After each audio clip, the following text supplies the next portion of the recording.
आदाब है नाज़रीन, मैं आसिफ अली और आप देख रहे हैं रूबी उर्दू न्यूज़। सबसे पहले नजर डालेंगे अहम खबरों पर।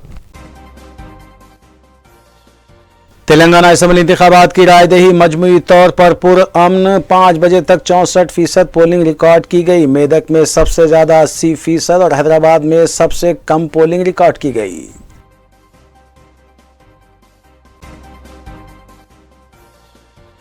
तेलंगाना असम्बली इंतखाबात की रायदही के बाद एग्जिट पोल्स जारी कर दिए गए। सर्वे में कांग्रेस को सबकत, बीआरएस को दूसरा मुकाम। रियासती वजीर केटीआर, सदर टीपीसीसी रेवंत रेड्डी और रियासती सदर बीजेपी किशन रेड्डी की मीडिया कॉन्फ्रेंस।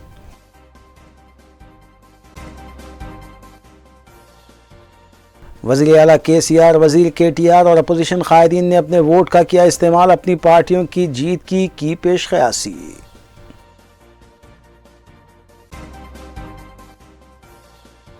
सदर मजलिस बैरिस्टर ओवैसी, मजलिसी अराकीन असम्बली और मजलिसी इंतखाबी उम्मीदवारों ने अपने हक़ रायदही से किया इस्तिफादा। पोलिंग बूथ्स पर पुलिस का वसीतर बंदोबस्त।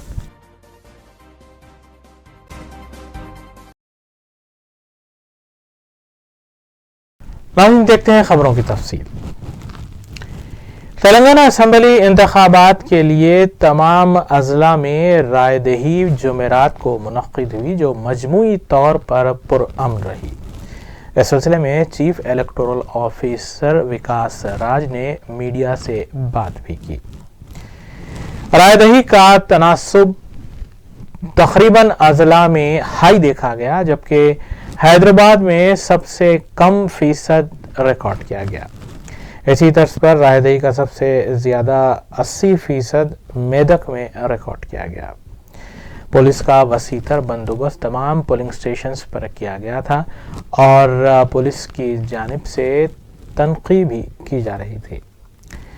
नाज़रीन, इन खबरों के अलावा दीगर खबरों पर भी नज़र डालेंगे, जिनमें वज़ीर आला तेलंगाना के चंद्रशेखर राव के अलावा दीगर अहम सियासी कायदीन ने अपने वोट का मुताल्लिक़ा हल्क़ों में इस्तेमाल किया। इन खबरों पर मोहम्मद अख्तर के साथ तफसीली नज़र। चीफ इलेक्टोरल ऑफिसर तेलंगाना विकास राज ने मीडिया से बात करते हुए बताया कि रियासत भर में चंद एक मामूली वाक़यात के सिवा पुरअमन रायदही का इनेकाद अमल में आया है। एक दो मुकामात पर इलेक्ट्रॉनिक मशीनों की फ़नी ख़राबी पर फौरी तौर पर मुतबादिल इलेक्ट्रॉनिक मशीन्स तब्दील कर दिए गए।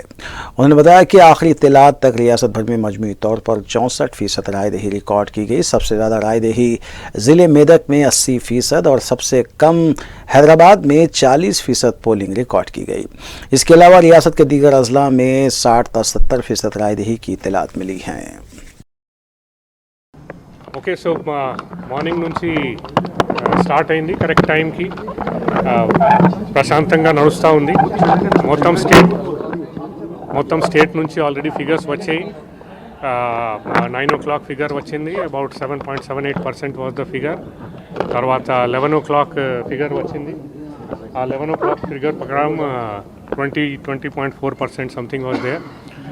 సో వీఆర్ ఎక్స్పెక్టింగ్ ఇప్పుడు నుంచి ఇక పికప్ అవుతుందని. ఎస్పెషలీ అర్బన్ ఏరియాస్లో ఇంకా కొద్దిగా పికప్ అవ్వాలి. మోస్ట్ ఆఫ్ ద అర్బన్ ఏరియాస్లో ఇంకా కొద్దిగా తక్కువగానే ఉంది. 1 or 2 ప్లేసెస్లో some change of the EVM was required, అది కూడా చేశారు. తర్వాత అన్ని ప్లేసెస్లో ఈ PWD voters, old age voters చాలామంది వస్తున్నారు. చాలా మంచి రెస్పాన్స్ ఈస్ దేర్. మంచి రెస్పాన్స్ ఈస్ దేర్. ఇంకా నెక్స్ట్ 5 o'clock వరకు నడుస్తుంది, ఎక్సెప్ట్ ఫర్ 13 కాన్స్టిట్యుయెన్సీస్. అక్కడ 4 o'clock వరకు ఉంటుంది. కొన్ని చోట్ల some reports were there that some people who came with other than epic card, some questions were being asked. That is fine, but basically ECI వారి ఇచ్చిన instructions ప్రకారం ECI ఎపిక్ కార్డ్ ఉంటే of course best thing is card ఉండకపోతే balance 12 list of identity cards ఇచ్చారు.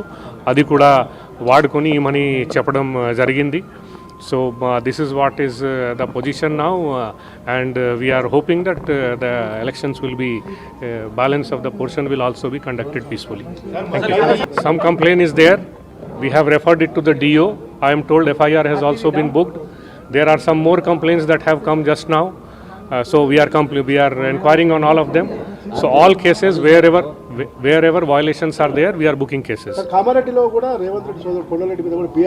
That's what I said. I just now received that complaint also. We have referred it to DO. We are getting the report. If that is found correct, we will book case there also.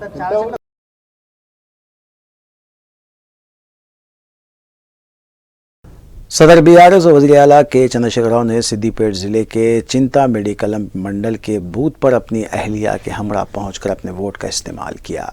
इस मौके पर वज़ीर finance व सेहत हरीश राव भी मौजूद थे। वज़ीर आला के चंद्रशेखर राव ने बूथ के अतराफ़ में जमा अफराद के खैर मक़दम का नमस्कार करते हुए जवाब दिया। पुलिस की जानिब से बूथ के अतराफ़ अकनाफ़ सख्त सिक्योरिटी इंतजाम किए गए थे।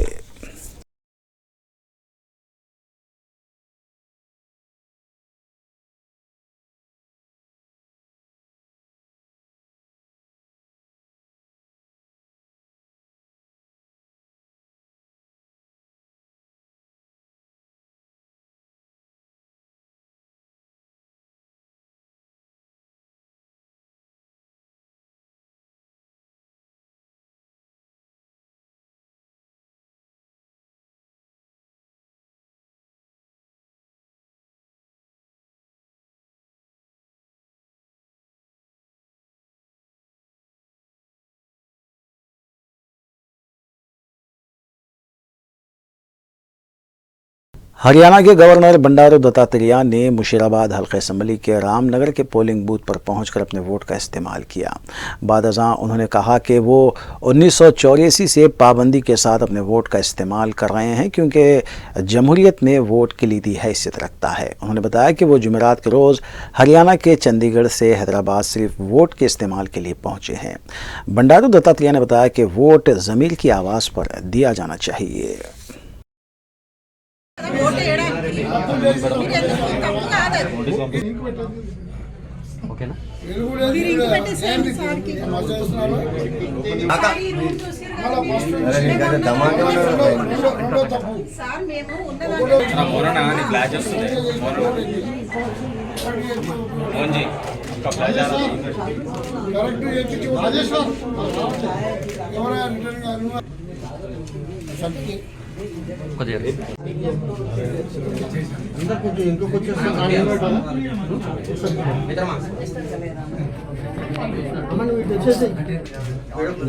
First order first political party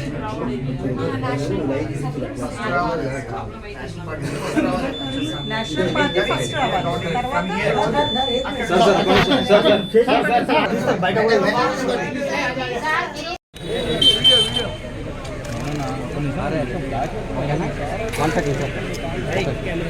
తర్వాత ఓకేనా రైట్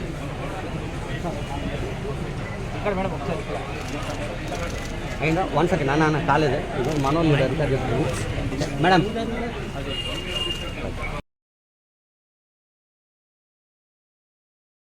बीआरएस वर्किंग प्रेसिडेंट व रियासती वज़ीर के.टी. रामाराव ने बंजारा हिल्स के नंदी नगर पहुंचकर अपने अरकान ख़ानदान के हमरा अपने वोट का इस्तेमाल किया। दूसरी जानिब बीआरएस हुकून खानसास काउंसिल के कविता ने बंजारा हिल्स वार्ड नंबर 14 पर अपने वोट का इस्तेमाल करने के बाद मीडिया से बात करते हुए बीआरएस को वोट देने की अपील की थी, जिस पर नायब सदर तेलंगाना प्रदेश कांग्रेस कमेटी जी निरंजन ने इलेक्शन कमीशन से शिकायत करते हुए इस बात की नुमाइंदगी की कि उनके खिलाफ कार्रवाई की जाए। జై తెలంగాణ। నేను ఇప్పుడే ఓటేసి వచ్చాను।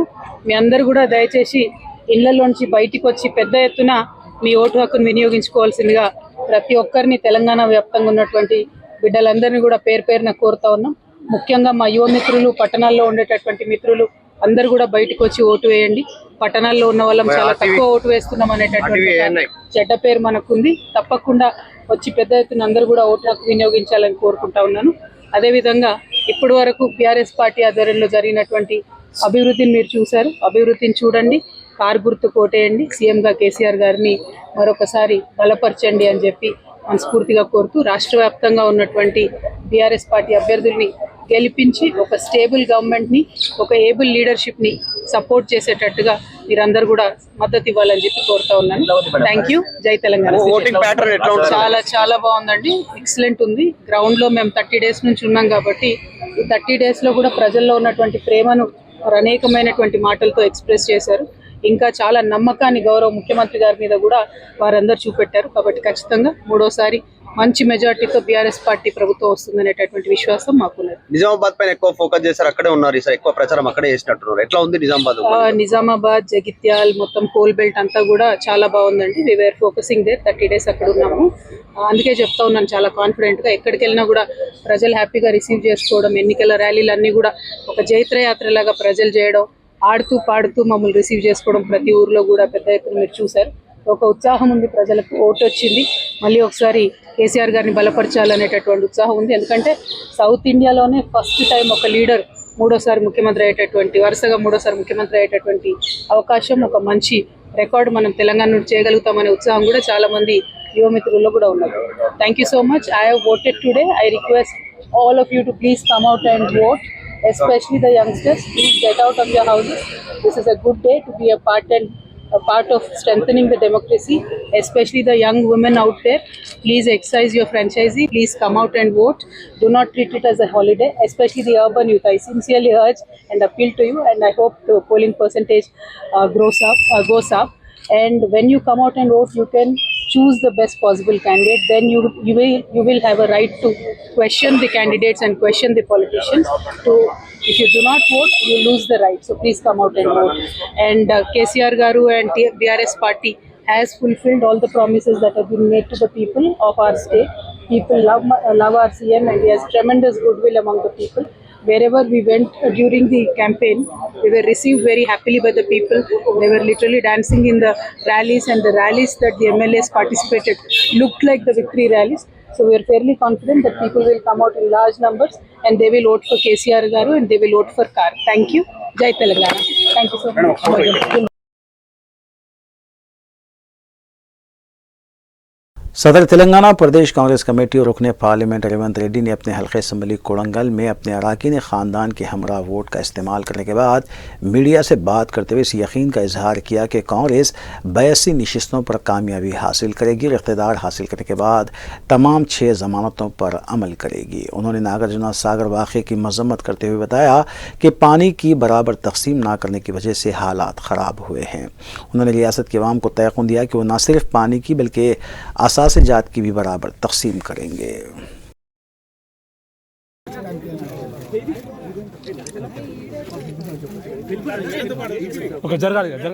मैं कोई बोलने का जरूरी नहीं है, आप लोगों को पता है कांग्रेस पार्टी कैसे परफॉर्म कर रहा है। भारत जोड़ो यात्रा के बाद जितने भी लगातार हम समस्याओं के ऊपर हम रणनीति तय किए, हर समस्या पर, और CWC और हैदराबाद में जो बड़ा मीटिंग हुआ था कांग्रेस पार्टी श्रीमती सोनिया गांधी जी, मल्लिकार्जुन खड़गे जी नेतृत्व में, तो आप देखा है जनता की क्या राय है। तो इसीलिए इससे technical process 30th November is polling date, December 3rd is result date, December 9th is swearing in ceremony date. So all these are technical issues. सो ऑलरेडी लोग तय कर लिए कि कांग्रेस सरकार बना दी है। तो आने वाले दिनों में अच्छे दिन आने वाले तेलंगाना के लिए, और दोरला सरकार जाएगी और प्रजला सरकार बनेगी तेलंगाना में। भाई यहाँ पर तो KA पाल भी खुद का पार्टी है और बीजेपी भी वो वैसे ही एक पार्टी है। तो इसीलिए बीजेपी जो स्टेटमेंट दे रहा है, बयान दे रहा है, उसको इतना ध्यान देने का ज़रूरत नहीं है, क्योंकि they are irrelevant, they are extra players of BRS। आपको तो पता है सिलेक्शन कमेटी क्रिकेट टीम में 11 प्लेयर्स को चुनने के बाद 3-4 प्लेयर्स को एक्स्ट्रा लेके मैदान के बाहर बिठाते हैं। तो तेलंगाना चुनाव में Bharatiya Janata party is playing extra player role.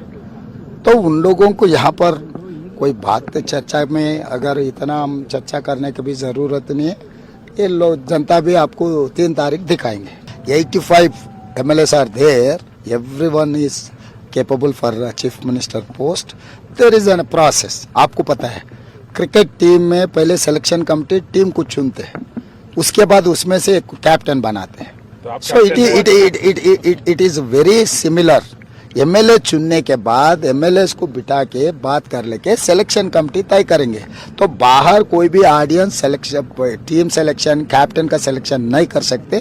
तो इसीलिए चुनाव होने के बाद ये पूरा हो जाएंगे। आपको क्रिकेट समझ में आ गया तो इसके बीसीसीआई, इसमें बीसीसीआई का भी रोल रहता है, आपको तो पता है ना। तो हाँ, नहीं, अभी चुनाव लड़ने का मेरा जिम्मेदारी है, क्योंकि मैं पार्टी का कैप्टन हूँ। एमएलए बनने के बाद सीएलपी बनेंगे। सीएलपी बनने के बाद आप जो चर्चा कर रहे हैं, जब वो काम शुरू होने वाला है, तो इसीलिए इतना जल्दी जज्बाती कोई जल्दी नहीं है। आगे हर चीज़ आपको दिखाएंगे, आपको साथ में लेकर चलेंगे। दिसंबर 9 को 10:30 एलबी स्टेडियम, आप लोग भी हाजिर होना है। वहीं से लाइव टेलीकास्ट करो, शाम को चाय पीने के लिए हम सब मिलेंगे। तेलंगाना असेंबली इंतखाबात में जहां सियासतदानों और आवाम ने दिलचस्पी लेते हुए अपने वोट का इस्तेमाल किया, तो वहीं दूसरी जानिब तेलुगु फिल्म अदाकारों महेश बाबू, जूनियर एनटीआर, अल्लू अर्जुन, चिरंजीवी और दीगर अदाकारों ने भी पब्लिक स्कूल जुबली हिल्स पहुंचकर अपने वोट का इस्तेमाल किया। बाद उन्होंने बताया कि जमहूरियत में वोट की काफ़ी अहमियत है, इसलिए हर एक को अपनी मसरूफियत छोड़कर वोट का इस्तेमाल करना चाहिए। वैसे भी हुकूमत की जानिब से वोट के इस्तेमाल के लिए आम तातील का ऐलान किया गया है।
करते हैं।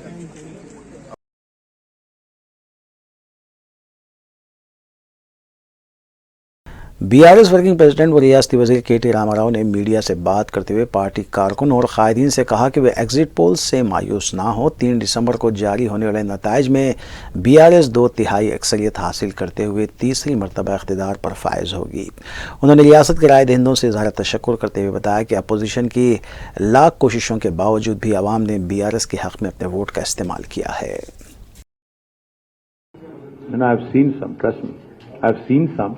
Only after that I have come here, because I wanted to tell my party cadre that don't believe this nonsense, because it's nonsense. This is pure nonsense, and I'm substantiating it by this. In 2018 also this nonsense, this rubbish was published, and it is rubbish, so therefore I'm calling it rubbish. So my point is, evaru confuse kaakandi, 100% మన అధికారం వస్తుంది, government లోకి వస్తున్నాము, ఎవరు confuse కాబడే పని లేదు. మా కార్యకర్తలకి నాయకులకి చాలా కష్టపడ్డారు గత 90-100 రోజులుగా. అందరికీ హృదయపూర్వకంగా ధన్యవాదాలు. ఇంకా గంటన్నర సేపు పోలింగ్ కూడా జరిగేది ఉంది, కాబట్టి let us hope that we win bigger than 70. I'm saying 70+, but hopefully we'll win bigger. ఇంకే రిజల్ట్ రాలేదు బ్రదర్, అదేదో రబ్బిష్ ఎగ్జిట్ పోల్ ఇస్తున్నాను, దాన్ని ఆధారం చేసుకుని తొందరపడు. ఇంకా పోలింగ్ పర్సెంటేజ్ తెలదు, 10% తగ్గిందని ఎట్లా అంటారు? అసలు ఓవరాల్ నెంబర్స్ వస్తాయి కదా, నెంబర్స్ ఎప్పుడు వస్తాయి? రేపు ఉదయం వస్తాయి. ఫైనల్ పోలింగ్ ఎంత జరిగింది అనేది రేపు ఉదయం తేలుతుంది. So let us not jump the gun. Let us sit, understand exactly ఎంత పోలింగ్ అయింది, ఎక్కడ ఎంత అయింది, ఏ నియోజకవర్గంలో ఎంత అయింది. రేపు ఉదయం ఫైనల్ నెంబర్స్ వస్తాయి, రేపు ఉదయం 10-10:30 అనుకుంటాను. Once the numbers are out on what percentage of polling happened in which constituency, ఎక్కడ ఎంత జరిగింది అనేది, అప్పుడు మీరు సావధానంగా అన్ని అనాలిసిస్లు చేసుకోవడానికి ఇంకా 6 నెలలు 10 నెలలు టైం ఉంది. Yes, like I said, I think there are several reasons, but I'll go into the details on third. On what happened, why it happened, etc. I'll go into the details on third. I think, the three factors, etc. Let's hold our horses. Let's talk about it on the third. No, let's talk about it on the third. Because just the way I accused national media of jumping the gun, I should not be jumping the gun also. So let me, sorry? वो पता नहीं यार, वो हमेशा ऐसे ही होता है. Not just Hyderabad, Delhi, Bombay, Chennai, Kolkata, Bangalore, everywhere urban voters don't come out, but they are the ones who complain the most. And I think I should start complaining now that they don't show up. So nowhere did the election commission decide to hold a repoll, which basically means by and large it was peaceful. Whatever minor skirmishes were there, I think those things happen in the heat of the moment. Nothing big, and therefore there is no repolling as far as I know. No, I don't think so. I don't think of it that way at all.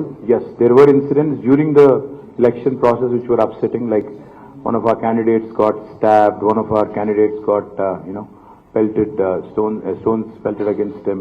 So there were those very disturbing incidents, but barring that, I think the election per se, the conduct of the election per se has been peaceful, and I think thanks to the workers of all parties and also the machinery as well. I think you should congratulate them for conducting. The police and all other officers also have conducted the process peacefully. We appreciate them for that. But like I said, allowing for exit polls at 5:30, when the voters are still queued up till 9 and everybody has a phone, will this not influence? I think Election Commission of India should have a better process in place. This is definitely not right, because we know how these agencies work. I mean, they've gone horribly wrong last time, but this will influence now, which is unfair, because the other parties may have gotten into a deal with them. Maybe we didn't. So, you can, in a way, you can say that, these things do influence voters, and this is not right. I mean, the entire process should be completed. Then anybody can come out with an exit poll tomorrow. What is the rush? कल सुबह 6 बजे publish करो, कौन रोक रहा है?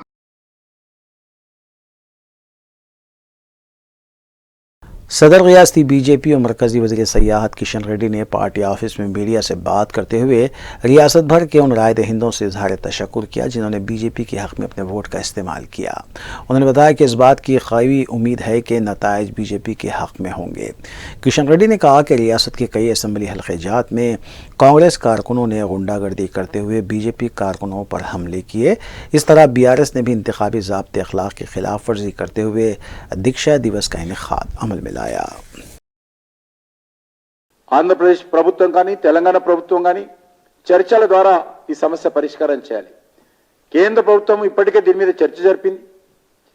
కేంద్ర ప్రభుత్వం ఈ యొక్క డ్యామ్లను శ్రీశైలం డ్యామ్ కానీ నాగార్జున డ్యామ్ కానీ KRMDకి ఇవ్వండి, ఇక్కడ CSF సెక్యూరిటీ పెడతాం, దీనికి సంబంధించినటువంటి ఎక్స్పెండిచరు 2 రాష్ట్రాలు కలిసి భరించండి, ఈ రకమైనటువంటి ఉద్రిక్తలు లేకుండా సమన్వయంతో వివరిస్తామంటే ఆంధ్రప్రదేశ్ ఒప్పుకున్నప్పుడు కూడా ఈరోజు తెలంగాణ ప్రభుత్వం ఒప్పుకోలేదు. మరి ఈరోజు ఎవరు జవాబుదారని అడుగుతా ఉన్నాను, ఎవరి వైఫల్యమని అడుగుతా ఉన్నాను, ఎవరి దుందుడుకుతరమని అడుగుతా ఉన్నాను.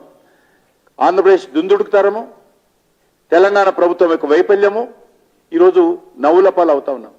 శాంతి భద్రతలు భంగం కలిగించేటువంటి సమస్యగా ఏర్పడినటువంటి పరిస్థితి ఉన్నది. ఇది మంచిది కాదు. మనకు అనేక రకాల సమస్యలు ఉన్నాయి. మనమందరము సోదర భావంతో కలిసి ఉండాలి. ఎవరు కూడా ఈ రకంగా దౌర్జన్యం చేయకూడదు, ఎవరు కూడా ఈ రకంగా దుందుడుకుగా వివరించకూడదు, శాంతి భద్రతల సమస్య తలెత్తకూడదు. పోలీసులు 2 రాష్ట్రాల పోలీసులు తీసుకొచ్చి ఘర్షణ పడే పరిస్థితి రాకూడదు. కానీ ఈరోజు జరిగింది. మరి దీని వెంటనే నేను కేంద్ర ప్రభుత్వానికి ఉత్తరం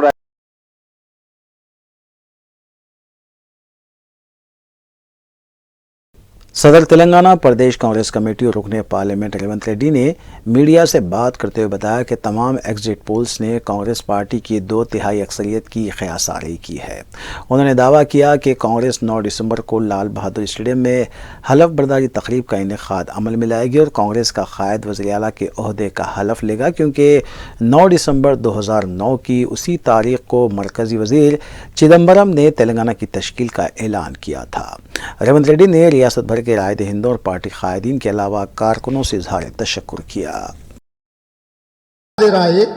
डिसेंबर 9, 2009 నాడు కేంద్ర ప్రభుత్వం యూపీఏ చైర్పర్సన్ శ్రీమతి సోనియా గాంధీ గారి నేతృత్వంలో మన్మోహన్ సింగ్ గారి నాయకత్వంలో తెలంగాణ రాష్ట్ర కళ ఆవిష్కృతమైంది. ఇవన్నీ తారీఖులు కూడా అదే విధంగా ఈరోజు మన ముందుకు వచ్చినాయి. అందుకే నేను మొదటి నుంచి చెప్తా వస్తున్నా, 30 తారీఖు నాడు పోలింగు, 3 తారీఖు నాడు ఫలితాలు, 9 తారీఖు నాడు కాంగ్రెస్ ప్రభుత్వం ఏర్పాటు చేస్తుంది. దొరల తెలంగాణ అంతమవుతుంది,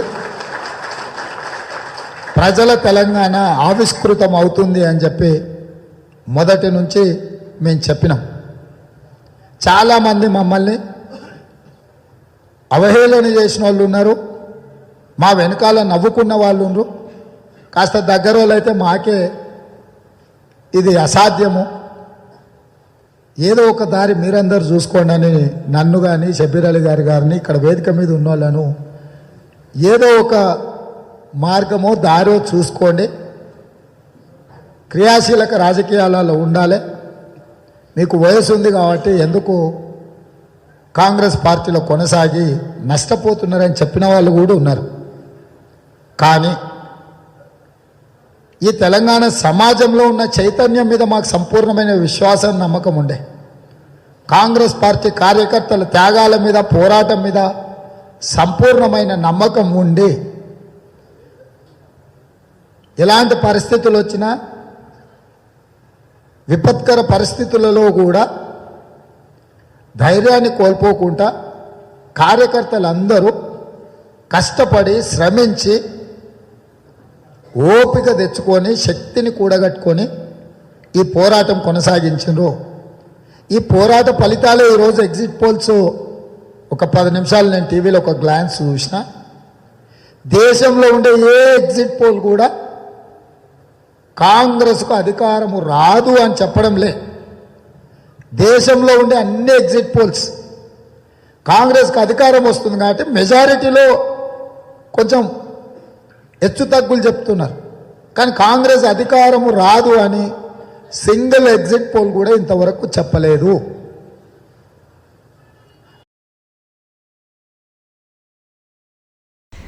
रियासत तेलंगाना में शाम 5 बजे रायदही मुकम्मल होने के बाद मुख्तलिफ चैनल्स ने एग्जिट पोल्स जारी कर दिए। तेलंगाना में दिए एग्जिट पोल्स में कांग्रेस को सबकत बताई जा रही है, जबकि बीआरएस को दूसरे मकाम पर दिखाया गया है। बीजेपी को 5 था 10 नशिस्तें आने की बात कही गई है। कांग्रेस पार्टी तनहा हुकूमत बनाने के मौक़िफ़ में आने की भी बात कही जा रही है, जबकि एक सर्वे में बीआरएस को भी सबकत में बताया गया है। इन एग्जिट पोल्स पर भरोसा किए बगैर 3 दिसंबर को कतई नतायज देखे जा सकेंगे।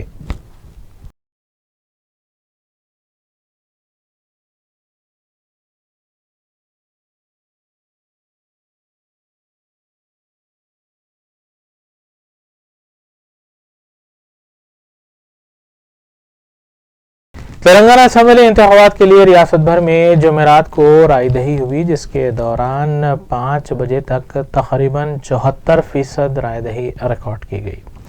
सुबह के अवलीन वक्त में सदर कुल हिंद इत्तेहादुल मुस्लिमीन के पार्लियामान हैदराबाद बैरिस्टर सऊदी ओवैसी ने मुताल्लिक़ा पोलिंग बूथ पहुंचकर हक़ रायदही से इस्तिफ़ादा किया। इलाहाबादी मौजूदा मजलिसी अराकीन असम्बली, मजलिसी इंतखाबी उम्मीदवारों के अलावा मजलिसी डिवीज़न कॉरपोरेटर्स, सरगर्म कारकुनों और हल्कों के इंचार्ज ने पोलिंग बूथ पहुंचकर अपने वोट का इस्तेमाल किया। हैदराबाद के मुख्तलिफ पोलिंग स्टेशंस पर पुलिस का वसीतर बंदोबस्त किया गया था। नहीं, ये बहुत ज़रूरी है। आप सही कह रहे हैं कि शहरी इलाके के लोग, अर्बन एरिया के लोग जो बड़े बड़े सिटीज़ में रहते हैं, वो ये ना समझें कि छुट्टी का दिन है।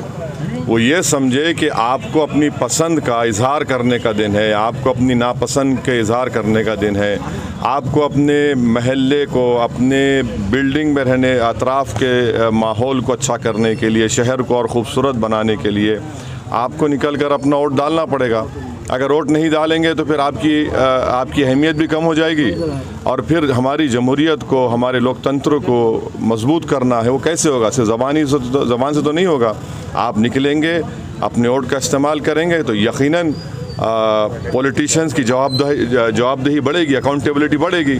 वरना हम ये लोग यही समझेंगे नहीं भाई शहर के लोग नहीं निकलते हैं, वो तो छुट्टी मनाते हैं, टीवी देखते हैं, हॉलीडे पे चले जाते हैं। तो आप निकलिए, पोलिंग परसेंटेज हमारा 100% होना चाहिए। आपकी बेहतरीन मौका है, फ्री एंड फेयर इलेक्शन होना चाहिए, हो रहा है।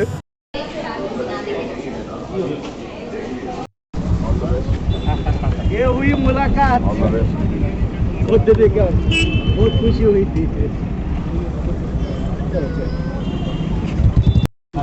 एक वोट ले आराम से।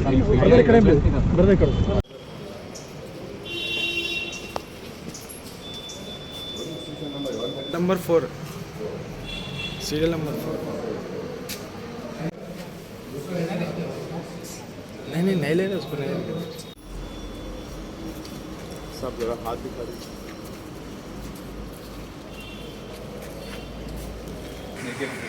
ठीक है, गाड़ी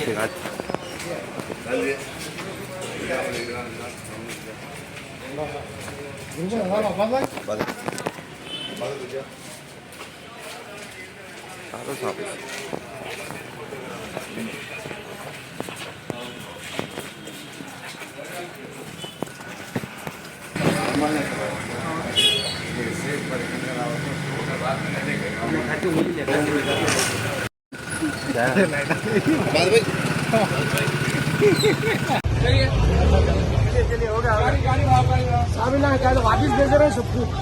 तकरीबन जाना वोटर आई डी कार्ड नहीं है, वो नहीं है, मुझे भेज रहे हैं, चिट्ठी लाइटें भी भेज रहे हैं वापिस। आप फिर वोट जाओ, आप स्लिप लाओ ना। आप अंदर क्यों बार बार घुस रहे हो?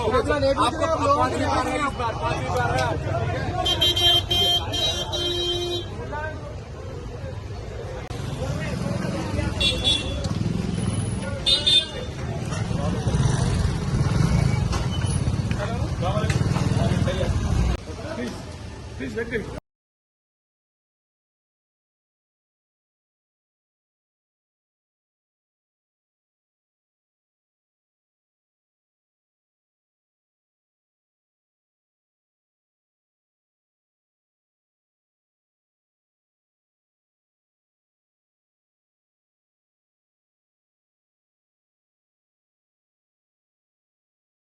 बाहर रखिए आप।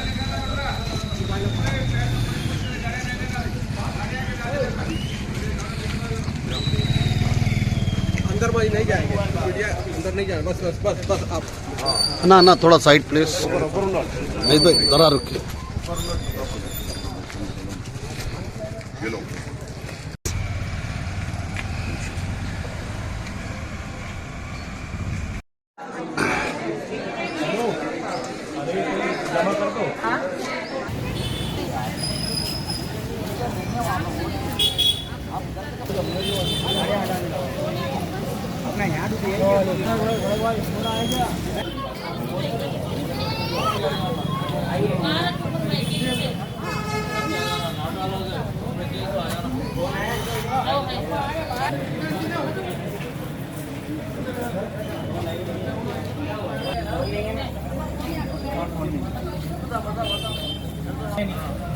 बोल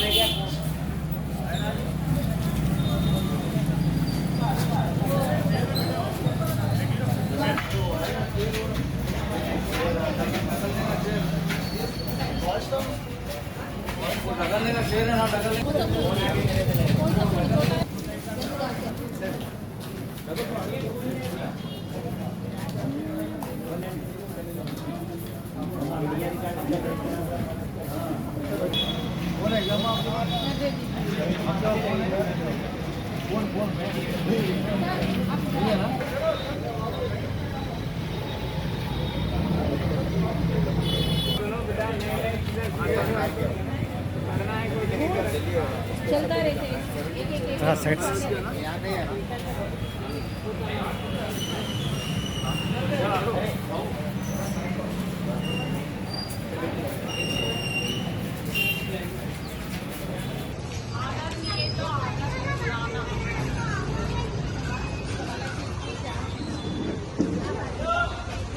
अंदर नहीं पूछे आप? पूछा मैं अंदर, बाहर जाके बात करोगे।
तो जाएंगे ना एक बार आप उधर देख के आ जाइए, कंफ्यूज नहीं होती है। उधर जाने के बाद उधर देख के आ जाइए।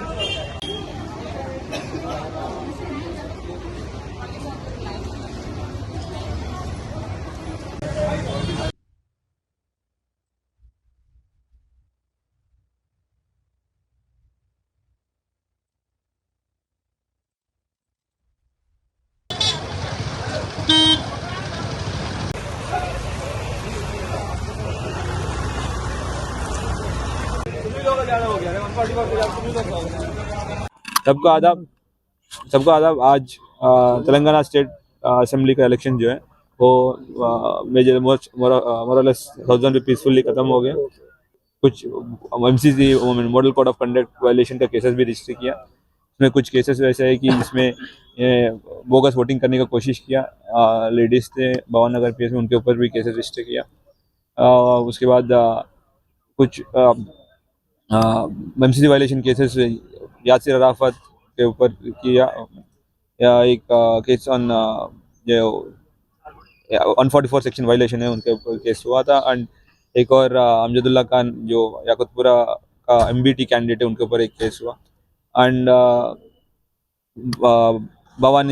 बहादुरपुरा में एक केस हुसैनी बादशाह बोल के एक कॉर्पोरेटर है जो जिनके ऊपर भी MCC वायलेशन केस हुआ। एंड एक और केस जो कंटेस्टिंग कैंडिडेट है जो independent candidate and MM local workers के ऊपर हुआ था हुसैनी आलम PS में। ये मोरलेस MCC वायलेशन का केसेस है। बाकी जितने भी इलेक्शन है सारी पीसफुल हुआ। सभी लोग जो इलेक्शन पीसफुल करने में सभी लोग सारे लोग जितने भी लोग हमको कोऑपरेट किया सभी लोग को बहुत बहुत धन्यवाद बोल रहे हैं। एंड अभी के लिए फिलहाल के लिए वापस EVMs वापस भेजने के लिए इंतजाम पे हम लोग है। थैंक यू, जय हिंद। हाँ, वो बोला था ना आपको, बहादुरपुरा में भवन नगर पे 3 लेडीज को पकड़ा गया, उनके ऊपर भी केस रजिस्टर।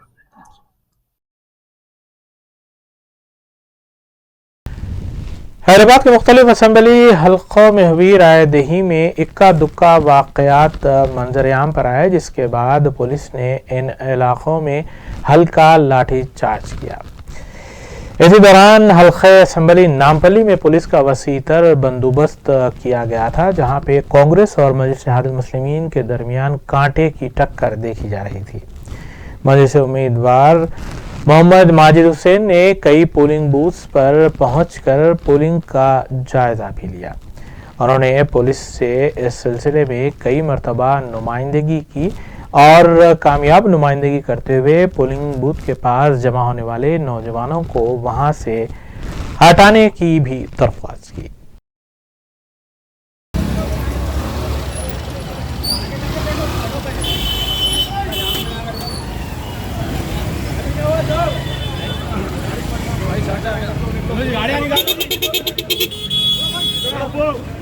चलो चलो गाड़ी हटाओ जी।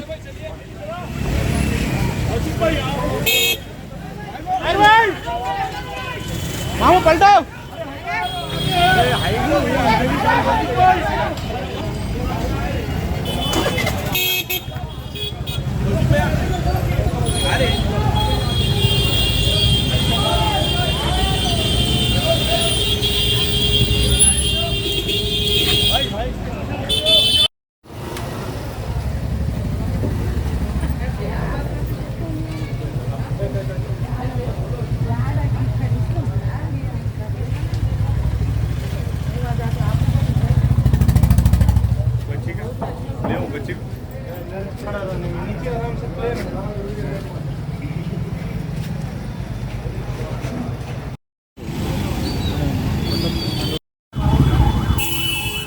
कहाँ जा रहे वहाँ तो देखेंगे ना।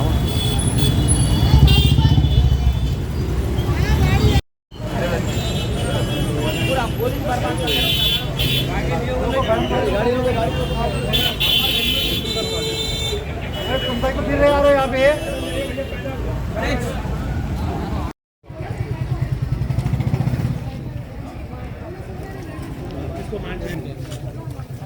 खैरियत से हमारा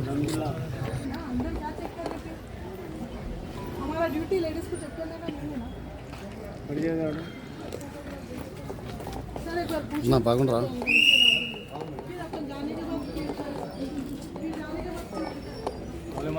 साले भैया खैरियत से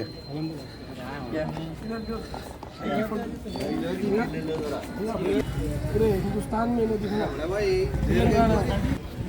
तो क्या है घरों में काम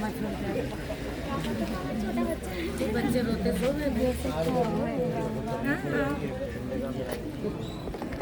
सात बजे से खड़े हुए यहाँ पर है पूरा खाली। कब से? खाली क्या बोले तो मशीन काम नहीं कर रही, मशीन काम नहीं कर रही बोल रहे। नहीं करना है तो छोड़ देना था, नहीं डालना था इलेक्शन, चले आते थे लोग। क्या खाली पीली बेकारी लोग आए क्या? 8 बजे से यहीं बैठे बोले करेंगे तो क्या करेंगे, चिट्ठा लेके चले आते, डालो बोलो को उठा आके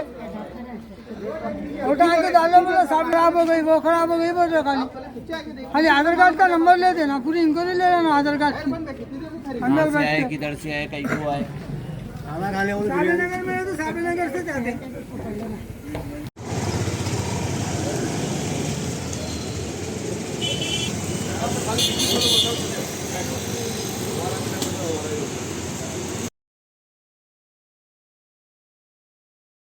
शहर हैदराबाद के मुख्तलिफ असम्बली हल्कों में रायदही का तनासब काफ़ी कम रिकॉर्ड किया गया। इलेक्शन कमीशन की जानिब से 12 अपील की गई थी कि रायदही के फीसद में इजाफा किया जाए, ताहम इसका असर बहुत कम देखने में आया।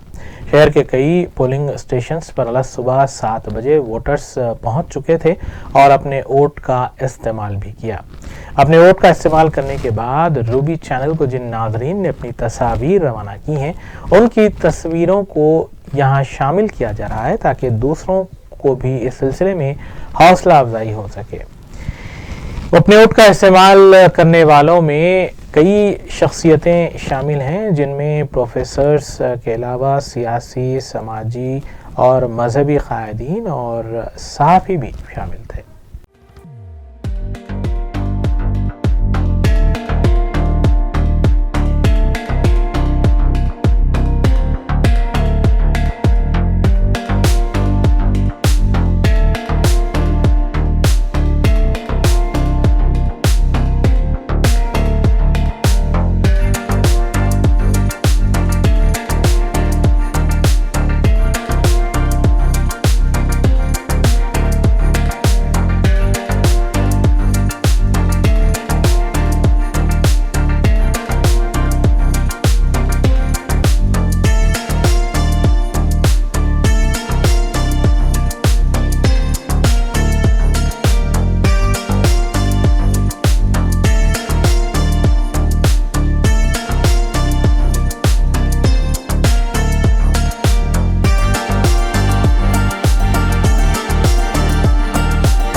आखिर में देखेंगे सुर्खियां एक बार फिर।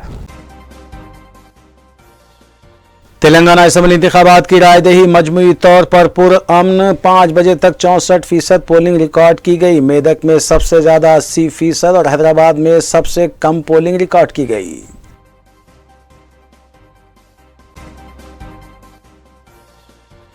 तेलंगाना असेंबली इंतखाबात की रायदही के बाद एग्जिट पोल्स जारी कर दिए गए। सर्वे में कांग्रेस को सबकत, बीआरएस को दूसरा मुकाम। रियासती वजीर केटीआर, सदर टीपीसीसी रेवंत रेड्डी और रियासती सदर बीजेपी किशन रेड्डी की मीडिया कॉन्फ्रेंस।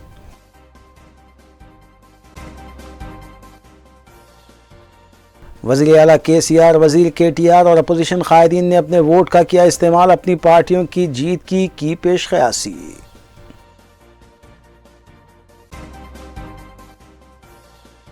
सदर मजलिस बैरिस्टर ओवैसी, मजलिसी अराकीन असम्बली और मजलिसी इंतखाबी उम्मीदवारों ने अपने हक़ रायदही से किया इस्तिफ़ादा। पोलिंग बूथ्स पर पुलिस का वसीतर बंदोबस्त।